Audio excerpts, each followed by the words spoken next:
Section 28, Puerperal or Post-Partum Psychosis. Medical personnel from the state psychiatry walked up to me and commended my efforts. He introduced himself as Dr. Fadeyi Shoeton. "Are you a lawyer?" he asked as we shook hands. He was actually the medical officer who had written the assessment report on Chioma after a week's observation. As we conversed, the IPO came over and joined us.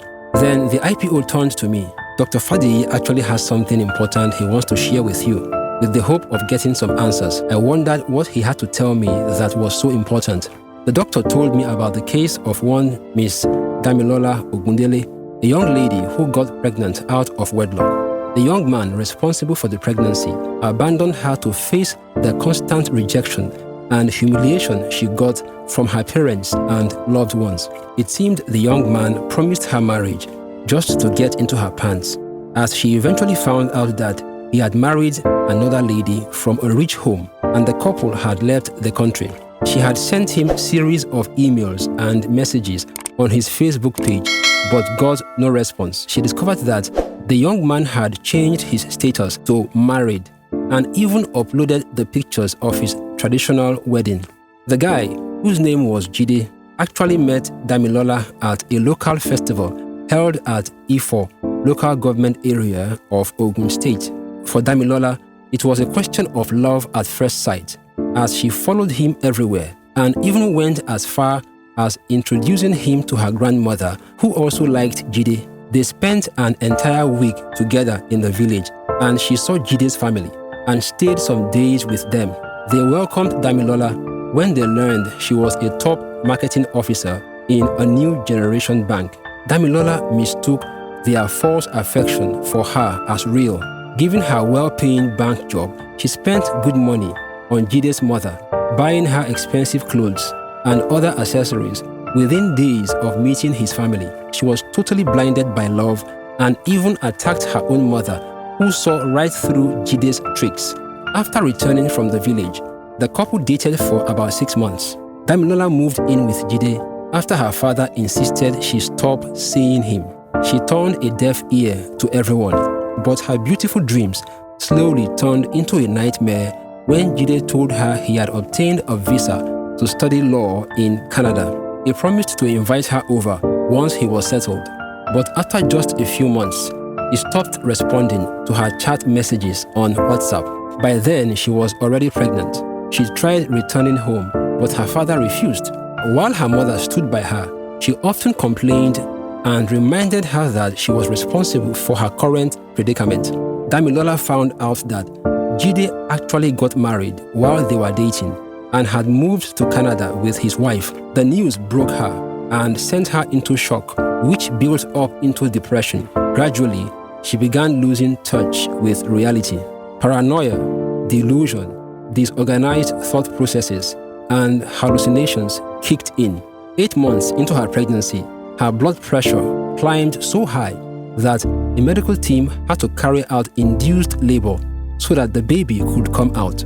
The baby was safely delivered, but the entire complication put Damilola in a situation called Post-Partum Psychosis.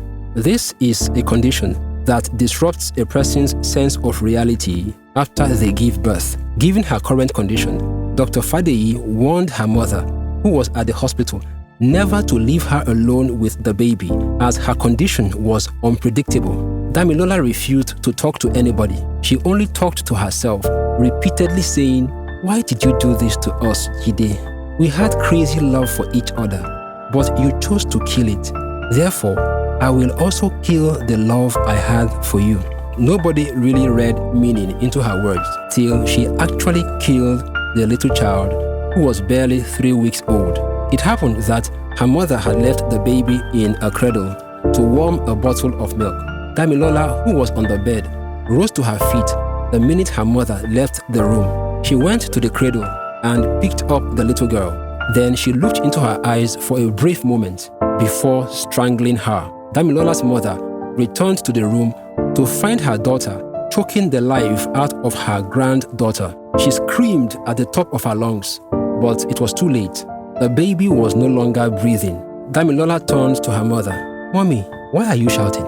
I only ended the bitter love Jide and I shared. It cannot exist as long as I am alive. Lie, lie. Then she placed the dead baby on her shoulder and began rocking her as if to sleep. Damilola, what have you done? Her mother screamed.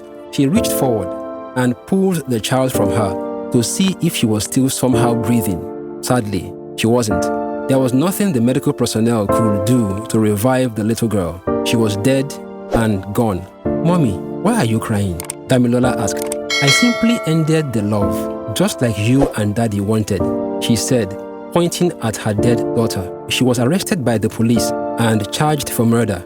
Dr. Fadeyi wanted to know if there was a way she could be helped, given her current unstable condition. I opened Section 28 of the Criminal Laws of Lagos State, 2015, tagged Puerperal or Post-Partum Psychosis, and read, a woman is not criminally responsible for any act or omission which causes the death of her child, who is under the age of 12 months, if at the time of act or omission, the balance of her mind was disturbed by reason of depression as a result of childbirth postpartum psychosis. This work of fiction is a production of COSPEAKS, composed and written by Chidi Okoye, narrated by Ikenna Igwe, sound production by Glaze Entertainment, graphics by Illostroking Creatives, video production by Chachi World Entertainment, video editing by Stevie Beleche Triple Nolly TV, technical support by Kings Media. Thank you for viewing.